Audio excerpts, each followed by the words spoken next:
On va pouvoir démarrer. On va démarrer avec Abdel Massen, donc de la société Docebo, hein, qui va vous parler d'un projet qui a été réalisé pour la société L'Oréal. Alors malheureusement, on devait avoir deux personnes de la société L'Oréal, mais il y a un petit problème de transport, si j'ai bien compris. Donc comme on ne veut pas décaler, ben, je vous laisse démarrer et puis peut-être qu'elles vont nous rejoindre pour la fin du témoignage. Exactement, sans problème. Allez-y. On m'entend ? On m'entend. Alors, je me présente rapidement, Abdel Massen, je suis Customer Success Manager pour une petite société italienne qui s'appelle Docebo. On travaille avec une partie de L'Oréal, une division de L'Oréal qui s'appelle L'Oréal PPD. PPD, Professional Product Division.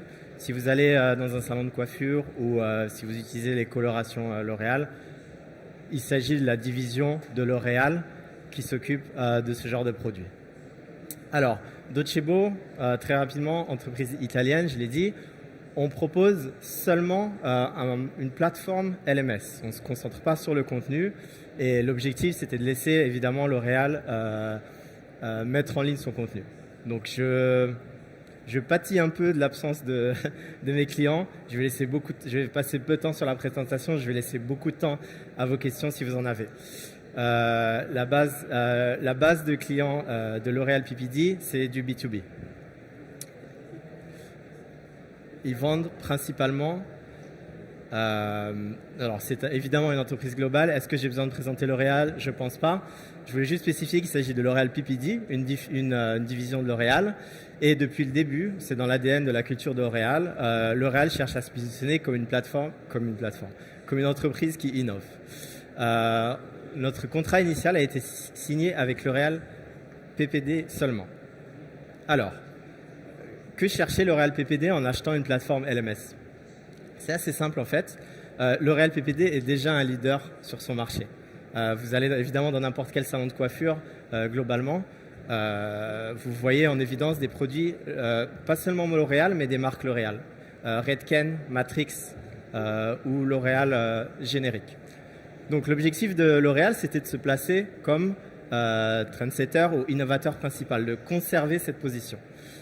Et l'autre objectif principal de la plateforme, c'était d'augmenter les ventes et de fidéliser ses clients. C'est-à-dire que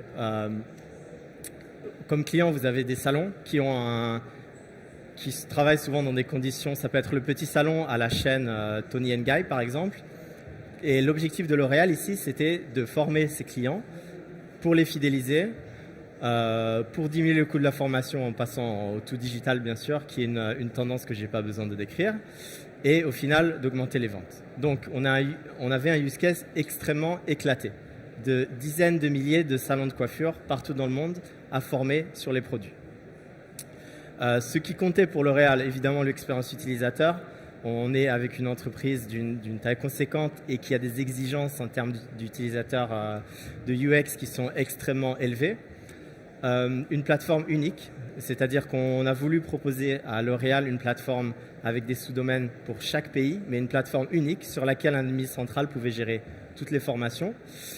Multi-support, qu'est-ce qu'on entendait par là ? Évidemment, le fait que sur mobile, n'importe où dans le monde, n'importe qui, ou sur tablette, n'importe qui devait pouvoir accéder à une application mobile et prendre le plus de formats de cours possible et les consulter le plus de formats de cours possible, et efficacité de l'administration. Pour L'Oréal, on parle de plus de 50 pays à gérer avec chacun une base de clients très étendue. Donc, quelles étaient les exigences pour ce projet ?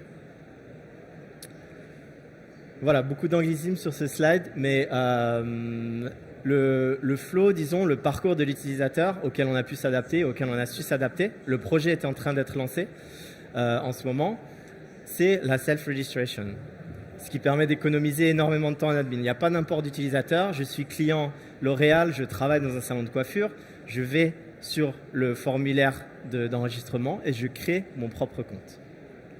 La personnalisation du contenu, évidemment, se fait par les centres d'intérêt du client. Donc, je dirige un salon de coiffure, je gère un salon de coiffure. Au moment de l'enregistrement, dans des champs très précis, je peux déclarer mon intérêt pour une marque et on me propose la formation qui compte. La variété des matériels, on s'est appuyé très très fortement sur notre module Coach and Share, qui est un module d'apprentissage social. Donc les gérants de salons de coiffure peuvent proposer très facilement une vidéo, par exemple, sur la manière dont ils utilisent une certaine coloration de cheveux. Ça, pour la marque L'Oréal, c'est une information qui a une valeur extrêmement importante, qui peut être renvoyée au marketing, qui peut être renvoyée aux ventes, et qui est en train d'être utilisée, on est encore au début du process, mais qui est en train d'être utilisée de manière extrêmement valorisante par L'Oréal. Lié à la variété des contenus, évidemment, la stimulation, on a des cours en classe, des éléments à télécharger, des vidéos, etc. Un aspect très important de la plateforme, c'est aussi l'aspect e-commerce. On a réussi à proposer une intégration avec des plateformes de paiement diverses et variées que j'expliquerai, que je détaillerai un peu plus tard.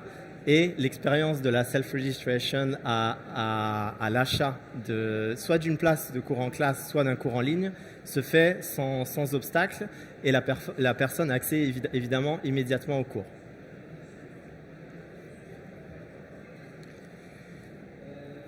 Quelle structure on trouve derrière quelle structure a-t-on réussi à proposer à L'Oréal? Donc, une fonctionnalité qui s'appelle multidomaine, qui vous permet d'avoir une interface différente pour chaque pays, avec un branding différent pour chaque pays, et ensuite une hiérarchie pays-salon, ce qui est assez simple. Le tout est lié au système interne à L'Oréal, qui est le système de suivi des commandes des cours, qui est SAP dans ce cas-là, avec une utilisation intensive des API de Docebo. Un des défis de notre côté, c'est ce qu'on appelle les power users, c'est-à-dire les utilisateurs sur la plateforme qui ont un peu plus de droits. Typiquement, une personne qui gère un pays a plus de droits, peut créer ses propres cours pour son audience locale. Et ça a été un véritable défi avec L'Oréal, le fait de définir quels sont les droits, comment régler exactement les droits que doit avoir chaque utilisateur avancé.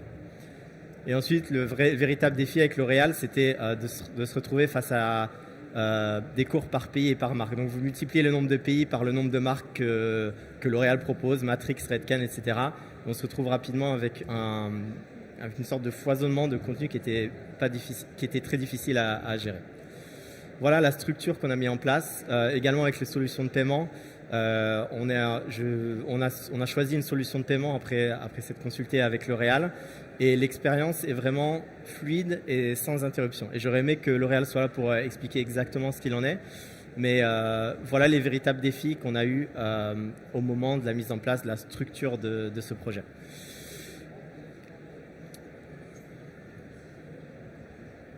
Alors, quelques chiffres pour le projet en ce moment. L'objectif est d'atteindre 50 000 personnels de salons de coiffure, donc 50 000 au final clients L'Oréal, qui accèdent à un matériel de cours par mois sur la plateforme. Pour l'instant, le projet d'en être lancé, on est autour de 2000 personnes qui se connectent chaque mois, donc 2000 personnes qui contribuent au matériel de cours en mettant en ligne des cours, ou bien 2000 personnes qui sont formées quotidiennement sur les marques L'Oréal. Et donc, voilà. Et encore une fois, j'aurais aimé qu'il soit là pour en parler, mais d'énormes défis en termes d'intégration, de plateforme, de branding et d'exigences légales. On a travaillé avec 3 équipes de L'Oréal qui parfois avaient des intérêts qui se disputaient, qui parfois avaient des intérêts divergents. Et voilà, c'est un aperçu de notre projet, un aperçu de comment Docebo a pu aider ce projet.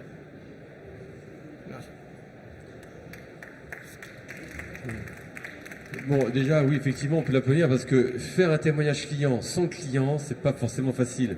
Donc, il y a eu forcément un peu d'improvisation. Est-ce que déjà, il y a par rapport au projet présenté chez L'Oréal, est-ce que vous avez des questions ?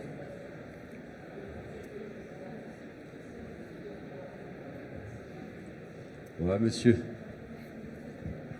Merci. Bonjour. Bonjour. Alors, moi j'ai des questions à poser, non pas sur L'Oréal qu'on connaît tous et je trouve assez scandaleux personnellement qu'il ne soit pas là, mais c'est mon avis personnel. Ils ne le valent pas, vous le valez. Alors, j'aurais besoin d'avoir quelques informations sur Docebo, votre création, combien vous êtes, ce que vous faites, à quel stade vous en êtes, si vous levez des fonds, etc. D'accord. Alors, présentation de Docebo très rapide. On est une société originellement italienne, donc fondée à côté de Milan, juste à côté de Monza, qui est elle-même à côté de Milan, pour être plus précis. On a un actionnariat canadien et italien, donc un fonds, un venture capitaliste canadien, et notre CEO et aussi notre PDG, pardon, et aussi notre actionnaire. On aime dire qu'on garde une vraie orientation italienne, une vraie culture italienne. On est implanté à Dubaï, en Italie, à Milan, à Londres, et au Canada, à Toronto et aux États-Unis, à côté d'Atlanta. En termes d'effectifs, je crois qu'on a atteint les 250 employés. Donc on est en expansion constante, évidemment. Et on n'est pas à côté en bourse, on est une entreprise encore privée, comme on dit en anglais. On opère depuis 2003. Essentiellement d'abord sur le marché italien, avec des contrats de gouvernement ou de grandes entreprises italiennes. L'un de nos plus grands clients est une banque italienne qui s'appelle Intesa San Paolo, qui est un grand groupe italien. Et voilà, on se concentre. Alors nos effectifs se concentrent évidemment on a une énorme équipe de développeurs et vous avez dû l'entendre, on met l'accent beaucoup sur tout ce qui est machine learning et intelligence artificielle. Donc on a une petite équipe de recherche sur ce sujet. Est-ce que ça répond à votre question ?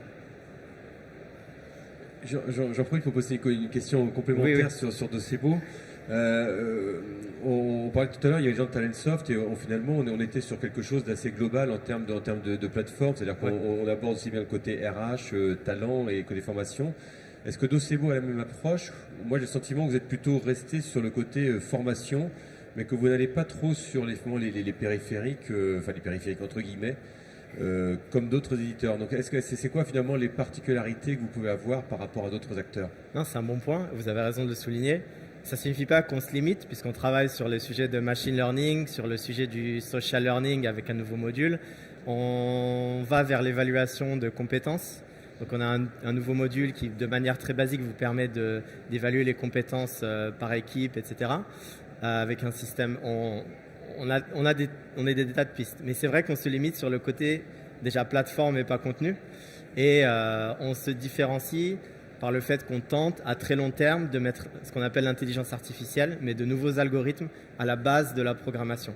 Donc, notre objectif idéal, c'est, pour vous donner l'exemple du virtual coach sur lequel on travaille, c'est que, reprenons l'exemple de L'Oréal, un personnel de salon de coiffure arrive sur la plateforme, il a une demande ponctuelle, il la tape dans la barre de recherche, et ce moteur de machine learning a suffisamment de pertinence pour trouver la réponse immédiate dans le contenu, immédiatement, et lui donner la réponse, sans que la personne ait à consulter du contenu.